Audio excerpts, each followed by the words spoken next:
Alright, सो once again आप सभी लोगों का बहुत बहुत स्वागत है चैप्टर नंबर 8 के अंदर। एंड आज हम कंक्लूड करने वाले हैं फिफ्थ नंबर के हाउस को। और जैसे मैंने कहा था कि जब भी फिफ्थ नंबर के हाउस में जो भी लॉर्ड बैठा है उसकी अंतर्दशा या फिर प्रत्यंतर दशा चलती है, तो उस टाइम पे उस पर्टिकुलर टाइम पीरियड में आप कुछ बहुत ही बढ़िया नया इन्वेंशन करते हो, या फिर जो भी आइडिया थॉट्स आपके दिलो दिमाग में चलता है ना, वो आप प्रैक्टिकल रूप में ला देते हो, या फिर कुछ ऐसा नया आइडिया आएगा जो बियॉन्ड द पैरामीटर्स होगा।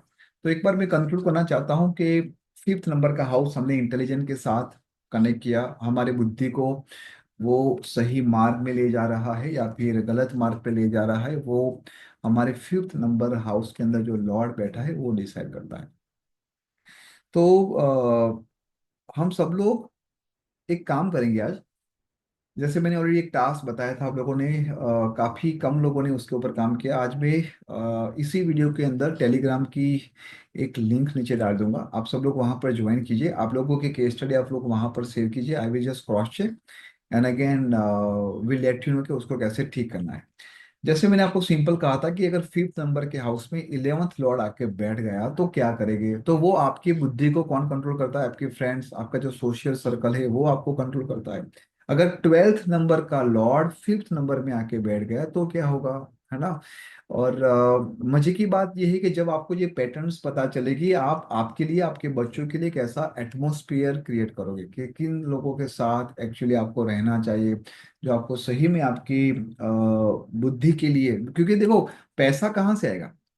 आपके जीवन में अगर जो प्राप्ति होगी वो प्राप्ति कहाँ से होगी? वो आपके विचारों से ही होगी, वो आपकी इंटेलिजेंस से ही होगी। तो ये बहुत ही इंपॉर्टेंट है। जैसे नाइन्थ लॉर्ड आपके फिफ्थ नंबर के हाउस में बैठता है, तो आपको ये पता है कि जब भी आप अपने मेंटर टीचर को ढूंढो तो you have to be make sure कि वो कैसा होना चाहिए। क्योंकि आपका चार्ट बता रहा है कि आपका मेंटर, आपका टीचर, आपका गुरु बहुत ही डिटेल्स में आपकी बुद्धि को कंट्रोल करेगा। ठीक है ना? तो यहाँ पर मैं एक बात बताना चाहता हूँ कि काफी लोग बोल रहे हैं कि नाइन्थ नंबर के हाउस को क्या फादर की तरह लेंगे? नहीं लेंगे। नाइन्थ नंबर का हाउस फादर का नहीं है।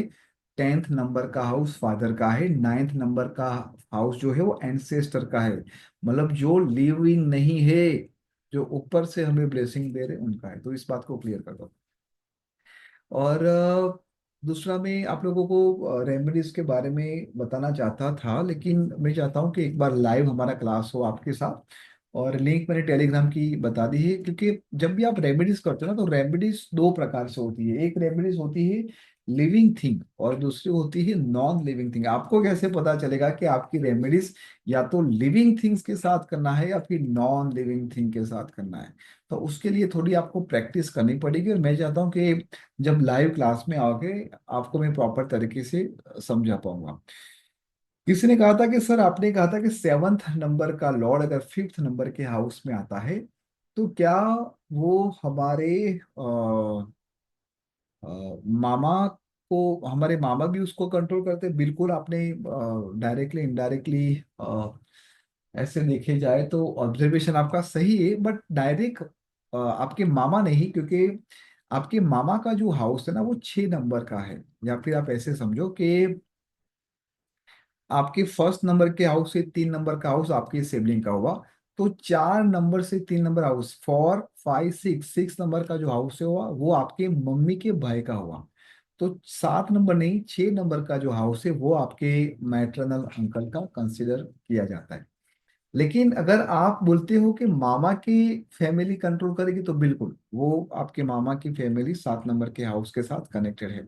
लेकिन मेनली यहाँ पर वो देखना कि who connected with you strongly, है ना? जैसे आपका पार्टनर बिजनेस पार्टनर भी हो सकता है, लाइफ पार्टनर भी हो सकता है।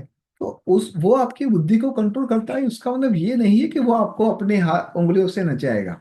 आप उसकी बातों को प्रायोरिटी देते हो, आपको ये समझना है। ठीक है ना? तो ये कोई नेगेटिव वर्ड्स या फिर ऐसा वर्ड नहीं है कि जिसको लेके आपको थोड़ा बैड फील करना पड़े। You just have to understand कि आप किसकी बातों को प्रायोरिटी देते हो। जैसे चैप्टर नंबर 4 में मैंने कहा था कि अगर हाउस नंबर 5 में 11 नंबर का भी लॉर्ड आ गया, 12 नंबर का भी आ गया और फर्स्ट नंबर का भी लॉर्ड आ गया फॉर एग्जाम्पल, तो उसकी बुद्धि को कंट्रोल तीन प्लानिट कर रहे हैं। लेकिन सबसे ज्यादा प्रायोरिटी वो किसको देगा?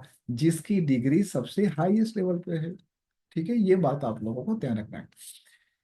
और मैं आपकी की कमेंट्स ही पढ़ रहा हूँ एक्चुअली, यूट्यूब के जो हमारे वीडियो थे वहां पर आप लोगों के कमेंट्स, तो उस कमेंट्स में ही पढ़ पढ़ के मैं आपको बता रहा हूँ कि सर अगर डेट ऑफ देखो, एस्ट्रोलॉजी के अंदर आपका time is a very important. Without time astrology के बेनिफिट्स आप नहीं ले सकते हो। न्यूमरोलॉजी के अंदर केवल डेट ऑफ बर्थ ओरिजिनल होगी चलेगा, लेकिन जब आप बात करते हो एस्ट्रोलॉजी की, तो date of birth, birth of place and birth of time, ये तीन चीज चाहिए। उसके बिना you will not get proper prediction and solution for that. अगले वीडियो में हम बात करने वाले हैं मनी की, हाउस नंबर 2 की। आपको ये पता चलेगा कि आपके जीवन में पैसे कहाँ से आएंगे या फिर पैसे देने वाले प्लानिट कौन से हैं। और काफी लोगों का ये भी मैसेज था कि सर हमें बेसिक एस्ट्रोलॉजी का अभी आइडिया नहीं है, तो हम कैसे समझें। तो उसकी भी सीरीज में बीच बीच में स्टार्ट कर दूंगा। But you just have to make sure कि जो भी वीडियो आ रहे हैं उसको एक बार, दो बार, तीन बार पढ़ो, नोट्स बनाओ, एंड जस्ट मेक श्योर कि आपको पता चल रहा है। ठीक है ना? क्योंकि व्हाट एग्जैक्टली हैपन, अगर आपको 0 से 100 जाना है तो वो पेशेंस चाहिए। वो पेशेंस शायद आप लोगों के अंदर नहीं, सबको क्विक सॉल्यूशन चाहिए। तो अभी हमारा फोकस यही है, जो मेन हाउसेस है, जैसे 1 नंबर का हाउस, 5 नंबर का, 9 नंबर का, 2 नंबर का हाउस। उसके बाद I am going to focus on more planet, कि राहु के ऊपर देखो, चंद्रमा के ऊपर देखो, क्योंकि राहु जो है ना वो आपका फोकस है, और चंद्रमा जो है आपका सबकॉन्शियस माइंड है। तो आपका फोकस कहाँ पर है, सबकॉन्शियस माइंड में क्या चल रहा है, वो भी अगर आपको पता चल गया अलोंग विथ योर लर्नेस, तो आप अपने हिसाब से एक बहुत ही बड़ा सक्सेसफुल प्लान 2025 के लिए बना सकते हैं।